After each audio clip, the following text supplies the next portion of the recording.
Welcome to Burlap Teachers. Enjoy the video. In this video, I will explain how to connect to MariaDB.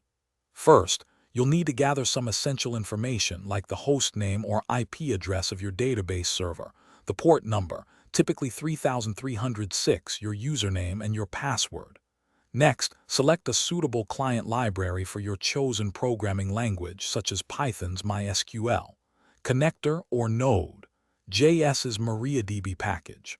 Finally, confirm that your MariaDB server is actively running and accessible over the network. There are several ways to connect to your MariaDB database. You can use the command line client, which is excellent for quick queries and administration. Graphical tools like dbeaver or HeidiSQL offer a visual interface for database management, making tasks like browsing tables much simpler. For applications, you'll write code using a client library to establish a programmatic connection. Always consider securing your connection with SSL/TLS for data privacy. When connecting, 4 key parameters are crucial.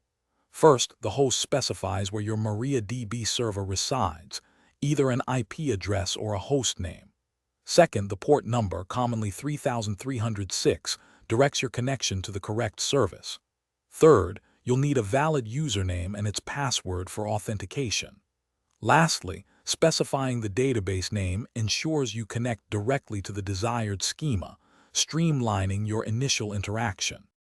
Encountering connection problems can be frustrating, but many issues are easily resolved.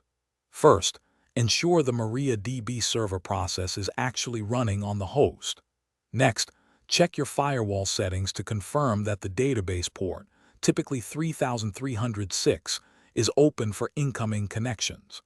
Double-check your username and password for any typos.